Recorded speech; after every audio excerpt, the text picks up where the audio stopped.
UPSC TRE 1 में देखिए इतना आसान सा सवाल एक्सपोनेंट एंड पावर से पूछा गया है। तो देखिए कह रहा है क्या, x के power a b minus C power में है ना, और मल्टीप्लाई, पॉइंट का मतलब होता है मल्टीप्लाई, x के power b c minus A multiply C x के power c a minus B. इस तरह का सवाल है, इसका मान पूछ रहा है हमें, यानी कि सॉल्यूशन कर देना है। तो चलिए इसको देखते हैं किस तरह से बनता है।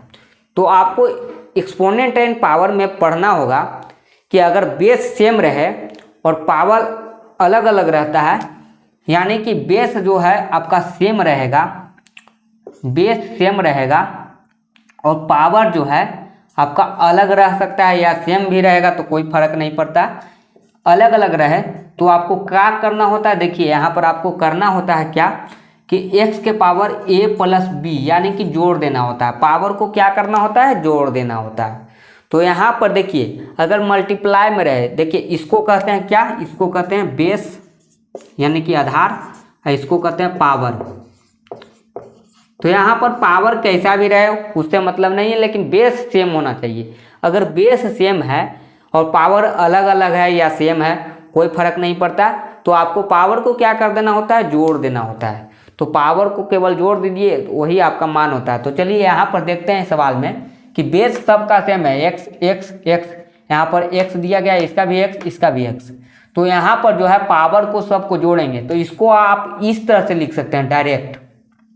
क्या लिख सकते हैं, A B minus C plus B C minus A plus C A minus B. देखिए यहाँ पर x लिख दिए, सबका पावर जोड़ रहे हैं, बीच में प्लस का साइन दिए, यहाँ पर प्लस का साइन दिए, यही आपका सॉल्यूशन हो रहा है। देखिए कितना आसान सा सॉल्यूशन है।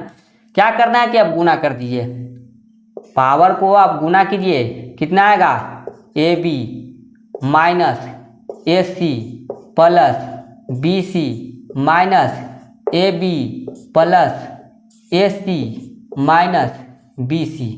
आ गया है ना, आ गया ना इतना।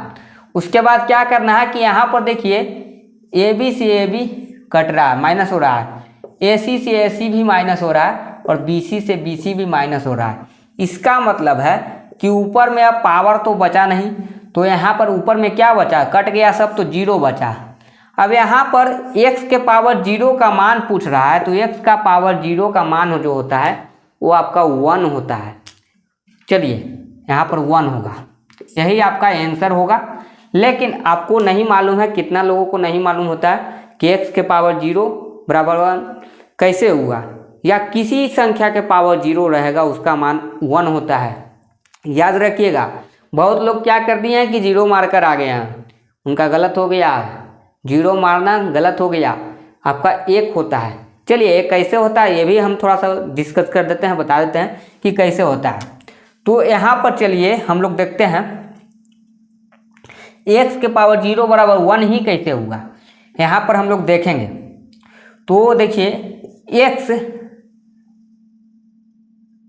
बटा में x लिखेंगे, देखिए x बटा में x लिखेंगे तो इसका भी पावर 1 और इसका भी पावर 1 है कि नहीं है, इसका भी पावर 1 है, इसका भी पावर 1 है। और नियम कहता है कि अगर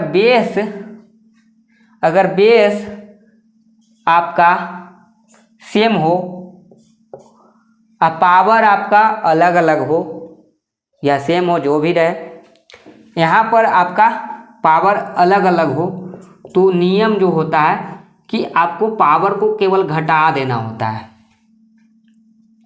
देखिए x के पावर a, x के पावर b, अगर गुना में रहता तो जोड़ देना है पावर, भागा में है तो घटा देना है पावर।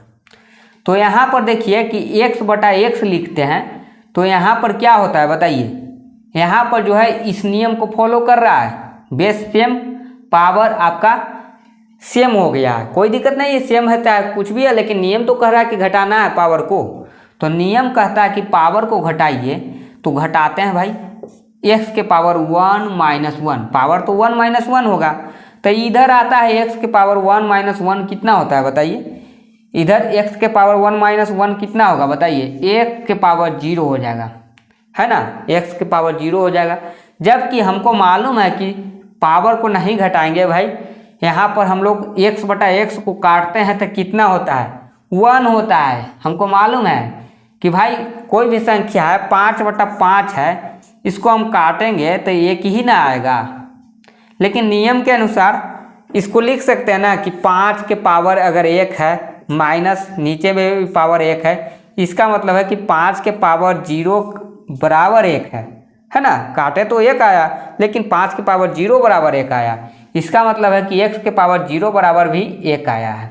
तो किसी भी संख्या का पावर अगर 0 रहता है तो उसका मान जो होता है 1 आता है। तो इस तरीका से आपको मैं समझा दिया हूँ कि कोई भी संख्या हो।